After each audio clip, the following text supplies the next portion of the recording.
वसुधैव कुटुंबकम यानी सारा संसार एक परिवार। मोदी बन गए महान। 60 शहर, 500 बैठकें, 19 देश, 3 दिन। मोदी ने खींच दी कभी ना मिटने वाली लकीर। आधी रात लग गई सबसे बड़ी डील पर मुहर।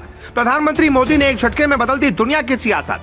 कैसे मोदी ने एक शिखर सम्मेलन से भारत को बना दिया विश्व गुरु। 3 मिनट में सबूत देकर 56 इंच का हो जाएगा सीना। पहले बाइडेन से की 77 मिनट बाद 29 मुद्दों पर बन गई सहमति। भारत की धरती पर एक दिन में उतरे इतने जहाज के रंगीन हो गया आसमान। गिनता रह गया पाकिस्तान। हिंद के शेर ने दुनिया में मचा दिया कोहराम। सिस्टम देख दुनिया परेशान। वीडियो कर दे शेयर अगर आपको भी है मोदी पर गुमान। आज से लगभग 1 साल पहले नवंबर 2022 का वो दिन याद कर लीजिए जब बाली शिखर सम्मेलन में मोदी को 2023 की G20 अध्यक्षता के लिए हथौड़ा सौंपा गया था। उस वक्त मोदी ने कहा था कि कोविड के बाद के दौर में नई व्यवस्था बनाने की जिम्मेदारी अब हमारे कंधों पर है। मैं आपको आश्वस्त करना चाहता हूं कि G20 की भारत की अध्यक्षता समावेशी, महत्वाकांक्षी, निर्णायक और सक्रियता से भरी रहेगी। एक साथ मिलकर हम G20 को वैश्विक परिवर्तन का उत्प्रेरक बनाएंगे। और आज मोदी की बातें सच होती हुई दिखाई पड़ रही हैं। मोदी के एक कदम ने भारत को विश्वगुरु बनने के और करीब ला दिया, क्योंकि जो भी देश G20 की अध्यक्षता करता है उसका प्रमुख काम किसी विषय विशेष के प्रति सभी देशों के बीच सहमति बनाने पर होता है। इस बार G20 में 20 नहीं बल्कि 19 देश शामिल हुए।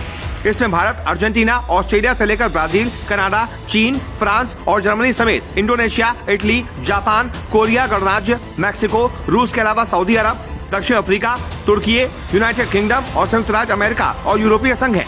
इसकी सबसे खास बात यह है कि हर साल अध्यक्ष देश अपने अनुसार कुछ देशों को और संगठनों को मेहमान के तौर पर इसमें बुलाते हैं।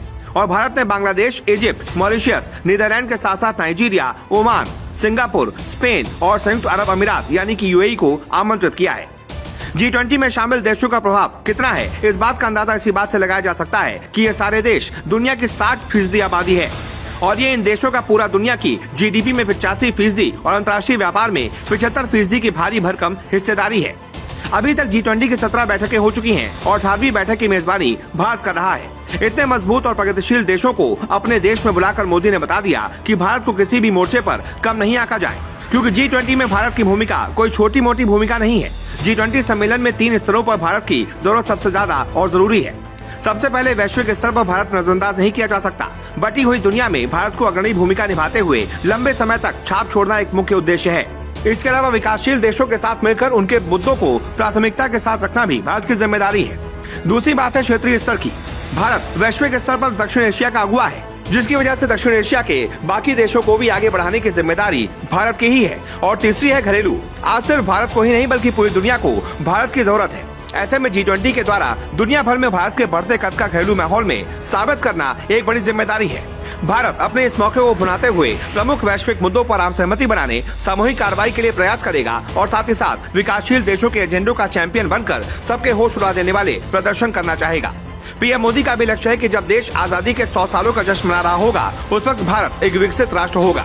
आज दुनिया को ये बताने की जरूरत है कि अब भारत दुनिया का वैश्विक नेता बनने के लिए पूरी तरह से तैयार है। शायद यही कारण है कि G20 अध्यक्षता थीम थी वसुधैव कुटुंबकम या एक पृथ्वी, एक कुटुंब, एक भविष्य रखी गई है। चलते चलते ये भी जान लीजिए कि पिछले साल 8 नवंबर 2022 को पीएम मोदी ने G20 का लोगो लॉन्च करते हुए G20 थीम यानी वसुधैव कुटुंबकम, जिसका अर्थ है one earth, one family, one future. G20 के लोगो को तिरंगे के रंग में डिजाइन किया गया है, जो हमारे पृथ्वी समर्थक दृष्टिकोण और चुनौतियों के बीच विकास का एक अहम प्रतीक है। और इस महान तिरंगे की शान में कमेंट बॉक्स में जय हिंद तो बनता है।